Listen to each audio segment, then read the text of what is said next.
महाराष्ट्र में सीएम फडणवीस का एक और दमदार फैसला।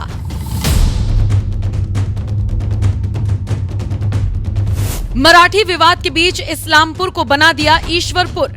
यहाँ पर इस्लामपुर को ईश्वरपुर बना दिया गया। नाम बदलने पर उठे सवाल तो बचाव में आ गए सुप्रीम कोर्ट के वकील। हमारे 7 फंडामेंटल राइट वायलेट हो रहे हैं। हमारी राइट टू आइडेंटिटी हमारी वायलेट हो रही है, राइट टू डिग्निटी वायलेट हो रही है, राइट टू इक्वलिटी वायलेट हो रही है, राइट टू सोवरेनिटी वायलेट हो रही है, राइट टू इंडिपेंडेंस वायलेट हो रही है, राइट टू रिलीजन वायलेट हो रहा है। उत्तर प्रदेश हो, महाराष्ट्र हो या फिर कई और राज्य, यहां पर कई शहरों के नाम बदले गए हैं और अक्सर सवाल पूछा जाता है कि नाम बदलने से होगा क्या। यह सवाल मैंने भी कई बार अश्विनी उपाध्याय से पूछा तो उन्होंने बहुत विस्तार से समझाया कि नाम बदलना सिर्फ नाम बदलने भर तक नहीं है, बल्कि यह गुलामी की निशानियों को मिटाने जैसा है। आज और विस्तार से बात करेंगे क्योंकि अब खबर आई है सामने महाराष्ट्र से। यहां पर इस्लामपुर को ईश्वरपुर बना दिया गया, मतलब पूरी तरीके से विपरीत नाम कर दिया गया। और इसके बाद एक तरीके से कह लीजिए कुछ तबके हैं जिनमें नाराजगी है, कुछ तबके खुश हैं। लेकिन महाराष्ट्र में ये नाम का जो बदलाव हुआ है ये ऐसे वक्त में हुआ है जब यहां पर पहले से भाषा को लेकर विवाद चल रहा है। मेरे साथ एक बार फिर से सुप्रीम कोर्ट के वरिष्ठ अधिवक्ता अश्विनी उपाध्याय मौजूद हैं। स्वागत है सर आपका। और अक्सर हम कानून को लेकर बात करते हैं और इसीलिए कमेंट सेक्शन में कई बार लोग लिख देते हैं कि इतना कानून का ज्ञान है तो कानून मंत्री बना दो इनको ही। लेकिन मजाक से इतर सर, ये जो नाम बदला गया है, पहले तो मुझे ये बताइए, आप मुझे बता रहे थे ऑफ कैमरा कि आपकी भी PIL चल रही है, उस बारे में बताइए। और दूसरा, जरूरत क्या है, जो लोग ये पूछते हैं उनके लिए क्या जवाब है? देखिए, भारत का संविधान के पहले पन्ने पे संविधान का प्रियम्बल है और उस प्रियम्बल का जो पहला गोल है वो सोवरेनिटी है, संप्रभुता। संप्रभुता का मतलब है ना गुलामी का नाम होना चाहिए, ना गुलामी का निशान होना चाहिए। तो मैं फडणवीस जी को धन्यवाद दूंगा, योगी जी को धन्यवाद दूंगा कि वो अपना संवैधानिक कर्तव्य निभा रहे हैं और गुलामी का नाम मिटा रहे हैं। मैंने PIL फाइल किया था तो हमसे यही बात सुप्रीम कोर्ट के जज साहब ने पूछा, जस्टिस, उन्होंने बोला कि ये बताइए आप नाम क्यों बदलवाना चाहते हैं, कौन सा फंडामेंटल राइट का वायलेशन हो रहा है। तो हमने कहा ये हमारे राइट टू आइडेंटिटी का वायलेशन हो रहा है, ये हमारी राइट टू डिग्निटी का वायलेशन हो रहा है, ये हमारे राइट टू इंडिपेंडेंस का वायलेशन हो रहा है, ये राइट टू हमारे सोवरेनिटी का वायलेशन हो रहा है और हमारे राइट टू रिलीजन का वायलेशन हो रहा है। तो बोले राइट टू रिलीजन का वायलेशन कैसे हो रहा है? हमने कहा राइट टू रिलीजन का वायलेशन ऐसे हो रहा है कि जिन स्थानों का वर्णन कुरान में है वो उसी नाम से एग्जिस्ट करते हैं, इसलिए कुरान में लिखी हुई बात को लोग सच मान लेते हैं।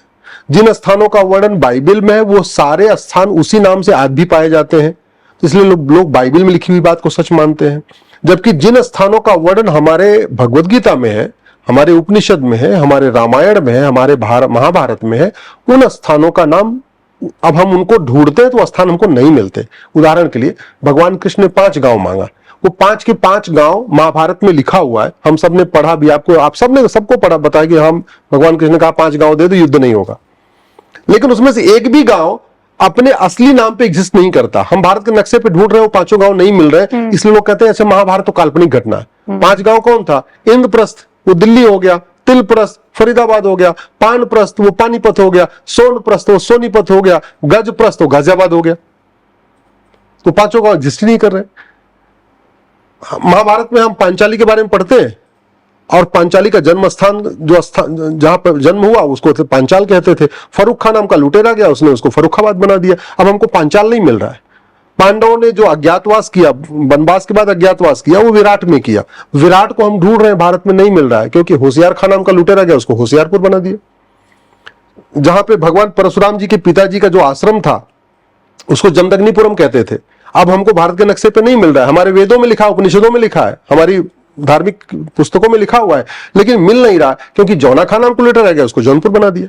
हमारा शक्तिपीठ था कीर्तेश्वरी, जहां माता का मुकुट गिरा था, अब हम कीर्तेश्वरी स्थान को ढूंढ रहे हैं, भारत के नक्शे में नहीं मिल रहा है। क्यों? मुर्शिद खान नाम का लुटेरा गया, उसको मुर्शिदाबाद बना दिया। हमारा शक्तिपीठ विंध्याचल है, अब उसको हम ढूंढ रहे हैं, नहीं मिल रहा है क्योंकि मिर्जा खान नाम को लुटेरा गया, उसको मिर्जापुर बना दिया।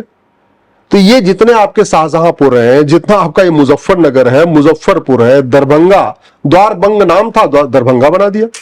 हाजी शमसुद्दीन ने हाजीपुर बना दिया। तो हमारे हरिगढ़ को अलीगढ़ बना दिया। तो ये जो गुलामी के समय हुआ, हमारा ये कहना है हमें पूर्ण स्वतंत्रता चाहिए। अभी जो आजादी मिली है वो भौतिक आजादी मिली है, सांस्कृतिक आजादी नहीं मिली है। हमें आध्यात्मिक आजादी नहीं मिली है, हमें केवल भौतिक आजादी मिली। भाई ठीक है, हम पैसा जमा कर रहे हैं, हमारा बजट चल रहा है, हमारी सरकार बन रही है, लेकिन वो स्वतंत्रता नहीं मिल रही है। तो इसको हटाना, 7 फंडामेंटल राइट वायलेट होते हैं इस गुलामी के नाम के कारण, जो मैंने आपको बताया। तो इसलिए मैं धन्यवाद दूंगा जो उन्होंने किया है, लेकिन ये एक एक नहीं करना चाहिए। ऐसे तो कितना करेंगे, 1000 नाम है पूरे भारत में गुलामी के, जो वहशी दरिंदों ने बदल दिए थे।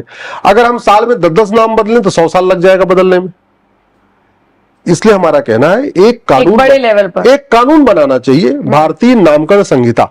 अच्छा, एक आयोग बनाना चाहिए, भारतीय नामकरण आयोग। उस भारतीय नामकरण आयोग में हिस्टोरियन भी रहे, कुछ जो हमारे बड़े पत्रकार वगैरह हैं वो भी रहे, स्पिरिचुअल भी रहे, जो पुराने हमारे जो धर्मगुरु हैं वो भी रहे, क्योंकि वो बता सके कि भाई ये वेद में ये स्थान ये लिखा हुआ, ये स्थान यहाँ है, ये स्थान यहाँ लिखा है, ये स्थान यहाँ है। ASI के लोग भी रहे, एक्सपर्ट भी रहे, और एक्सपर्ट रहे और एक साथ एक पूरी लिस्ट बना लिया जाए और एक झटके में ही ये बाबर, हुमायूं, तुगलक, गजनी, गोरी, खिलजी, लोधी का नाम मिटा दिया जाए, वो ज्यादा अच्छा है। क्योंकि एक एक नाम बदलने का फायदा यह है कि चलो ठीक है बदल तो रहा है, लेकिन नुकसान यह है कि जब जब कोई नाम बदलेगा फिर डिबेट होगी, फिर बवाल होगा, फिर समाज में एक आपस में वैचारिक अशांति फैलेगी। उससे ज्यादा एक झटके में कर दो। भाई आर्टिकल 370 कि अगर हम एक एक लाइन खत्म करते तो लगातार विवाद बना रहता। एक झटके में आर्टिकल 370 खत्म हो गया तो खत्म हो गया ना। आर्टिकल 35 एक झटके में खत्म हो गया तो खत्म हो गया। ऐसे ही एक झटके में नाम खत्म करेंगे तो भी उतना ही विवाद होगा, एक एक नाम भी खत्म करेंगे तो भी इतना विवाद होगा। तो ज्यादा अच्छा एक कानून बना दिया जाए, भारतीय नामकरण संहिता, एक भारतीय नामकरण आयोग बना दिया जाए। भारत का संविधान ये कहता है, संविधान की प्रीएम्बल पे लिखा हुआ है कि भारत को एक संप्रभु राष्ट्र बनाना, ये दायित्व तो है हमारे संविधान की शपथ लेने वालों का। संविधान की शपथ लेता कौन है? सांसद, विधायक, मंत्री और जज, हाई कोर्ट के जज, सुप्रीम कोर्ट के जज। तो मैं सुप्रीम कोर्ट में इसीलिए गया, भाई मैं सांसद तो हूं नहीं कि मैं अपनी बात संसद में उठाऊं, तो मैं जो बातें मुझे ठीक लगती हैं, जो संविधान सम्मत बातें हैं, इसको मैं सुप्रीम कोर्ट में उठाता हूं। तो सुप्रीम कोर्ट में मैंने ये कहा, बोले फिर नहीं, तो पॉलिसी मैटर है, कानून बनाना हमारा काम नहीं है, तो सरकार का काम है। मैं कहा ठीक है, नहीं काम है, लेकिन कड़वी सच्चाई ये है, गुलामी के नाम के कारण हमारे 7 फंडामेंटल राइट वायलेट हो रहे हैं। हमारी राइट टू आइडेंटिटी हमारी वायलेट हो रही है, राइट टू डिग्निटी वायलेट हो रही है, राइट टू इक्वलिटी वायलेट हो रही है, राइट टू सोवरेनिटी वायलेट हो रही है, राइट टू इंडिपेंडेंस वायलेट हो रही है, राइट टू रिलीजन वायलेट हो रहा है। 7 फंडामेंटल राइट वायलेट हो रहे हैं। इसलिए अब समय आ चुका है एक कानून बने और एक झटके में ये जितने इस्लामपुर है, महबूबपुर है, ये मुजफ्फरपुर है, मुजफ्फरनगर है, ये अलीगढ़ है और हरिगढ़ है, इनको सबको एक झटके में खत्म किया जाए। मैं तो ये मानता हूं। तो मतलब फिर बेसिकली ये नाम बदला थोड़ी जा रहा है, जो जैसे हम कहते हैं घर वापसी हो रही है, ऐसे ओरिजिनल नाम पर ये तो वापस आ रहा है ना। देखिए, या कई जगह पर बदले भी जा रहे हैं। ना, एक बात मैं आपको बताऊं, पूरे 500 साल के शासनकाल में, जो मुगलिया शासनकाल था, जो मुस्लिम्स का शासन था, उसमें उन लोगों ने एक भी नया शहर नहीं बसाया और एक भी नई मस्जिद नहीं बनाई। इसके लिए मैं किसी से किसी भी समय और किसी भी दिन बहस करने के लिए तैयार हूं और किसी हिस्टोरियन से बहस करने के लिए तैयार हूं। मुगलों ने मतलब ऐबक खिलजी से लेके बाबर, हुमायूं, तुगलक, गजनी, गोरी तक सबने एक भी नया शहर नहीं बसाया। बसे बसाए शहरों का नाम बदल दिया उन्होंने। ऐसे ही उन्होंने एक भी नई मस्जिद नहीं बनाई, एक भी नहीं बनाई। केवल और केवल बने बनाए मंदिरों का गुंबद बदला और नाम बदला। और ये क्यों किया? क्योंकि किसी भी व्यक्ति को अगर कुचलना हो ना, मतलब उसको गुलाम बनाना हो, तो सबसे अच्छा उसके धार्मिक स्थल पे कब्जा कर लो, तोड़ दो उसको। मुगलों को मतलब मुगल ये कह रहे थे कि हम आपको गुलाम नहीं बना के रखेंगे, हम केवल आपसे टैक्स नहीं लेंगे, बल्कि हम आपकी अस्मिता को हम पैरों के तले कुचल के रखेंगे। इसलिए जितने हमारे शहर थे उनका नाम बदला, जितने हमारी मंदिर थे उनको तोड़ तोड़ के। अदरवाइज आप सोचिए, अयोध्या में कितना खाली जगह पड़ा हुआ था, चलो अभी भी बहुत जगह है, तो उन्होंने राम मंदिर को क्यों तोड़ के मस्जिद बनाया? अगल बगल उनको नमाज पढ़ने के लिए चाहिए होता तो कर लेते। मथुरा में खूब खाली जगह पड़ी हुई, आज भी पड़ी हुई है, तो उन्होंने मंदिर को ही क्यों तोड़ा? काशी, मथुरा, भद्रकाली, भोजशाला, अटाला, जो पूरे भारत भर में हजारों की संख्या में हमारे मंदिर तोड़े गए, अगर उनको वास्तव में नमाज पढ़ने के लिए मस्जिद चाहिए होती तो बगल में बना लेते, कोई दिक्कत भी नहीं होती। हिंदुओं में कोई रोष भी नहीं होता, हिंदू तो इतने सहिष्णु होते हैं, बोल रहे ठीक है काम करो भैया, तुम भी नहीं बना लो करो। लेकिन उनको मस्जिद पढ़ना ही नहीं, नमाज पढ़ने के लिए मस्जिद नहीं चाहिए थी, उनको हमारे स्वाभिमान को कुचलना था, इसलिए हमारे मंदिरों को तोड़ तोड़ कर उन्होंने मस्जिद बना दिया। ऐसे ही हमारा इतिहास खत्म करना था, हमारा जो हमारे वेद पुराण, हमारे उपनिषदों को झूठा ठहराना था। और झूठा ठहराने का एक ही तरीका होता है कि आपके पास जो एविडेंस उनको मिटा दो, तो उन्होंने यही काम किया। उन्होंने शहरों का नाम बदल बदल के, और खासतौर पर उन शहरों का नाम बदला जो हमारे उपनिषदों में है, हमारे महाभारत में है, रामायण में है, जिससे हमारी पहचान मिट जाए। ये पहचान मिटाने के लिए उन्होंने नाम बदला, और हमारे गरिमा को ठेस पहुंचाने के लिए उन्होंने मंदिर को मस्जिद बना दिया। और अब जिस तरीके से महाराष्ट्र में इस्लामपुर को ईश्वरपुर किया गया, उस पर भी कुछ तबकों को शायद इसीलिए आपत्ति हो गई। नहीं, दो कानून जरूरी है। मैं तो ये कहता हूं, एक भारतीय नामकरण आयोग बने, भारतीय नामकरण संहिता बने, और एक झटके में पूरे देश में से सारे नाम बदल दिए जाए। और ऐसे ही एक भारतीय धरोहर आयोग बने। संविधान का आर्टिकल 49 यही कहता है। संविधान का आर्टिकल 49 ये कहता है कि जितने हमारे ऐतिहासिक स्थान है, पौराणिक स्थान है, धार्मिक स्थान है, उनको रिस्टोर करना, उनको मैनेज करना, उनको प्रोटेक्ट करना सरकार की ड्यूटी है। हुआ इसका उल्टा। आर्टिकल 49 कहता है भारतीय धरोहर संहिता बननी चाहिए और भारतीय धरोहरों को सुरक्षित करना चाहिए। अयोध्या, काशी, मथुरा, भद्रकाली, भोजशाला, अटाला, ये हमारी भारतीय धरोहरें हैं। ये हमारी धार्मिक धरोहर है, हमारी ऐतिहासिक धरोहर है, हमारी पौराणिक धरोहर है। उन धरोहरों को सुरक्षित करने के लिए कानून बनाने की बजाय केंद्र सरकार ने 1991 में प्लेस ऑफ वर्शिप एक्ट बना दिया, और प्लेस ऑफ वर्शिप एक्ट बना के बोल दिया कि अयोध्या का मामला केवल कोर्ट में चलेगा, बाकी और कोई मामला कोर्ट में चलेगा ही नहीं। हमने उसमें पीआईएल फाइल किया हुआ है। हमने नाम हटाए जाए, भारतीय नामकरण आयोग बने, उसके लिए हमारी पीआईएल थी। ऐसे भारतीय धरोहर संहिता बने, ये प्लेस ऑफ वर्शिप एक्ट खत्म हो, और गुलामी के दौरान जितने हमारे मठ मंदिर तोड़े गए, इसको रिस्टोर किया जाए। इसके लिए भी मेरी पीआईएल चल रही है। मैं अभी कोर्ट में, सुप्रीम कोर्ट में मैटर पेंडिंग है। तो मैं तो सरकार से कहता हूं, दो कानून बनाइए, एक भारतीय नामकरण संहिता बनाइए और एक भारतीय धरोहर संहिता बनाइए। नामकरण संहिता बना के सारे नाम मिटा दीजिए, भारतीय धरोहर संहिता बना के सारे जितने हमारे काशी, मथुरा, भद्रकाली, भोजशाला, अटाला है, सीधे उनको रिस्टोर कर लीजिए। ये कोर्ट में तारीख पे तारीख, फिर गवाहों के बयान, फिर वहां एविडेंस देना, फिर ये चलेगा, फिर वो चलेगा। जब तक मुकदमा चलेगा तब तक समाज में तनाव भी बना रहेगा।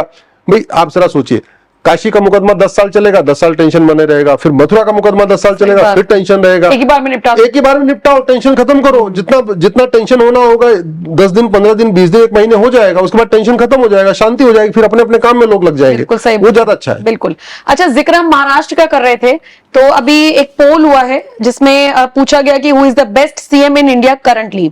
उसमें 4 ऑप्शंस दिए गए, जिनमें से देवेंद्र फडणवीस को 41% लोगों ने पसंद किया। अरे वाह। और नंबर 1 हाँ, नंबर 1 पे उन्हीं को मतलब पसंद किया गया। 41 उन्हीं का ही सबसे ज्यादा है। बाकी फिर योगी आदित्यनाथ हैं, और कुछ लोगों ने हिमंता बिस्वा शर्मा को पसंद किया, कुछ लोगों ने स्टालिन को भी पसंद किया। ये जो पोल किया गया था।